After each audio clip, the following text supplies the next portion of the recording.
kekerasan apapun dalihnya harus dihindarkan gitu.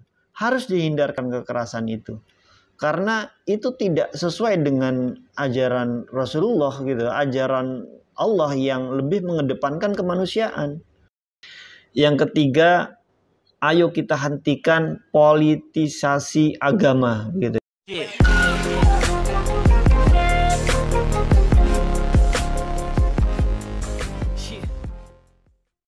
Assalamualaikum warahmatullahi wabarakatuh. Bismillahirrahmanirrahim. Alhamdulillahirabbil alamin. Wa bihi nasta'inu ala umuri dunya waddin. Wassalatu wassalamu ala asrafil anbiya'i wal mursalin wa ala alihi wa sahbihi ajma'in. Amma ba'du. Allahumma shalli ala sayyidina Muhammad wa ala ali sayyidina Muhammad. Di momen bulan Ramadan yang penuh berkah dan penuh dengan pahala ini, terjadi tragedi yang begitu memalukan untuk bangsa Indonesia, juga terlebih untuk kemanusiaan. Yakni pada 11 April kemarin kita menyaksikan terjadinya berbagai kekerasan. Sungguh ini menyakitkan karena kekerasan ini dipertontonkan di depan umum dan kekerasan ini dilakukan oleh banyak orang, keroyokan. Bukan hanya terhadap individu, tetapi juga kekerasan terhadap benda-benda lain, juga terhadap kelompok, dialamatkan kepada kelompok-kelompok lain.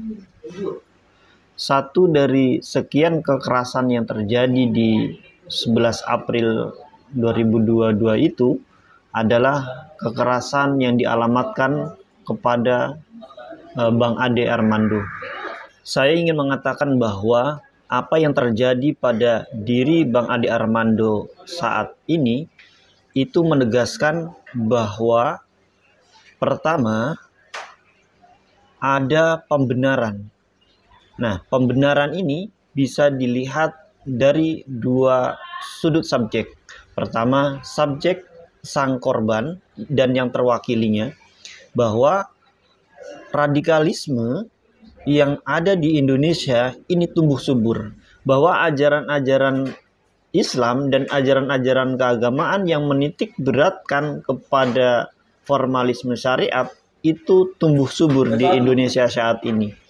Nah, pemahaman yang seperti ini menurut saya kurang tepat di Indonesia, begitulah ya. Karena Indonesia itu sejak dari dulu itu penuh dengan kedamaian. Indonesia itu sangat toleran terhadap perbedaan, ya. Jadi tumbuh suburnya pemahaman radikal, pemahaman ekstremis saat ini itu harus dilawan, gitu ya. Saya bukan berarti membela apa yang dikatakan berulang-ulang di medsos oleh Bang Ade Armando, yang memang menurut saya juga tidak sesuai, ya, atau oleh teman-temannya seperti Bang Denny Siregar dan Eko Kuntadi dan yang lainnya. Tetapi di sisi lain, memang Indonesia itu kita harus akui masyarakatnya multikultural begitu. Nah, oleh karena multikultural ini, orang-orang yang berpemahaman ekstremis, yang merasa paling benar, yang merasa pemahamannya paling benar, keimanannya paling suci, itu seharusnya tidak ada, begitu ya. Boleh saja berpikiran seperti itu, tetapi jangan sekali-kali menunjukkan atau mengeluarkan kepada pihak lain, begitu loh.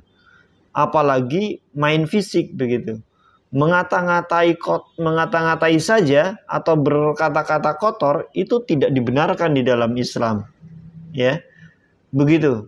Jadi ya, apa yang terjadi pada diri Bang Ade ini, bagi Bang Ade sendiri atau yang terwakilinya itu merasa benar apa yang mereka bela, apa yang mereka katakan, bahwa para kadrun, bahasanya Bang Ade Armando dan Denny Siregar itu senang melakukan kekerasan, senang melakukan premanisme gitu loh. Tindakan-tindakan premanisme itu disukai oleh para orang-orang yang bersifat, orang-orang yang berpikiran ekstremis ini begitu.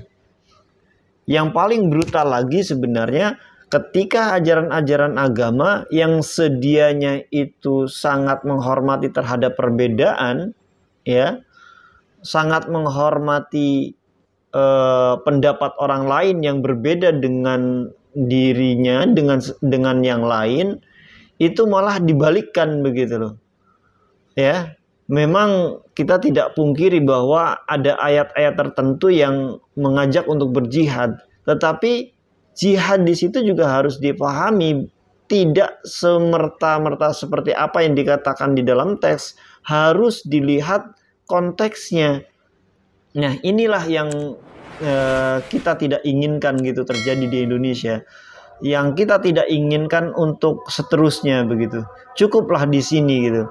Maka hal-hal yang berbau konfrontasi, berbau saling menyindir seharusnya dihentikan sih begitu ya. Nah, yang kedua, kita bisa lihat dari sisi sang pelaku pengeroyokan. Nah, dari sisi pelaku pengeroyokan ini dibenarkan bahwa yang terjadi pada diri Bang Ade ini juga sebuah pembenaran akan akan ketidaksetujuannya bahwa orang yang melakukan penistaan agama menurut versi mereka itu pasti ada azabnya. Ini adalah azab yang pantas diterima oleh Bang Ade Armando karena selama ini sudah melakukan penistaan agama, melakukan perbuatan-perbuatan yang tidak semestinya lah, terutama ucapan-ucapannya ya, baik terutama di medsos begitu. Nah, menurut saya kedua-duanya ini itu sebenarnya tidak bisa dibenarkan begitu ya, tidak bisa diterima karena kedua-duanya antara yang kanan dengan yang kiri yang saling ekstrim ini, yang saling menyalahkan ini, itu tidak layak di Indonesia begitu ya. Maksudnya tidak layak terjadi di Indonesia gitu. Di mana Indonesia ini sangat cinta kedamaian, sangat toleran terhadap perbedaan begitu. Ya. Saya tidak setuju. Sumpah demi Allah, apa yang terjadi pada diri Bang Ade itu baik dilihat dari subjek pelaku ataupun dari objek korban misalnya, itu saya tidak setuju gitu loh. Kekerasan apapun dalihnya harus dihindarkan gitu. Harus dihindarkan kekerasan itu. Karena itu tidak sesuai dengan ajaran Rasulullah gitu, ajaran Allah yang lebih mengedepankan kemanusiaan. Sebaiknya lebih mengedepankan kemanusiaan sebelum keberagamaan gitu. Artinya dalam beragama, dalam bersikap, dalam menentukan pola pikir itu lebih mengedepankan kemanusiaan dulu, baru kemudian keberagamaan gitu loh. Kalau misal contohnya seperti inilah. Kalau misalnya kita mempunyai uang 10.000, sedang kita dalam keadaan lapar, tapi di depan mata kita ada orang yang lebih membutuhkan dari kita. Sudah 2 hari, 3 hari tidak makan begitu. Dan kita memastikan itu, melihat itu benar gitu. Mungkin dari pakaiannya, dari raut mukanya gitu ya. Dari bentuk tubuhnya yang kurus misalnya, yang ya kelihatannya jarang makan lah, lemes misalnya gitu. Nah, sedangkan kita nanti masih bisa untuk makan begitu. Maka uang itu ya sebaiknya kalau kita mendahulukan kemanusiaan, maka kita kasih ke orang yang lebih membutuhkan itu begitu dibanding kita gitu. Itulah yang dimaksud kemanusiaan itu lebih mendahului keberagamaan, sebagaimana yang selalu ditegaskan berulang kali oleh Habib Al-Jufri gitu ya. Habib Al-Jufri ini adalah salah satu Habib yang saya idolakan, yang menulis buku Al-Insaniyah Qabla Tadayyun. Ini di dalam buku ini Habib Al-Jufri menjelaskan berbagai tema terkait kemanusiaan begitu, bahwa agama itu sangat kompatibel dengan kemanusiaan, atau kemanusiaan itu tidak menyelisihi keberagamaan. Begitupun sebaliknya begitu.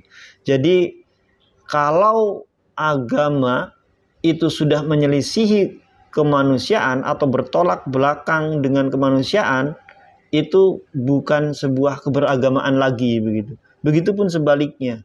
Jadi saling, ya bisa dikatakan kemanusiaan ya keberagamaan, keberagamaan ya kemanusiaan begitu loh. Jadi dalam kasus ini saya berpandangan bahwa sebaiknya kata-kata yang tidak mengenakan antara kedua belah pihak ini itu harus dihilangkan. Ini sudahlah gitu loh. Pemilu sudah selesai, sudah lama begitu loh. Ya sebaiknya harus dihindari lah begitu loh. Jangan dimunculkan lagi untuk pemilu berikutnya begitu loh. Ini luka lama ini jangan dibuka-buka lagi, atau malah jangan ditambahi gitu loh.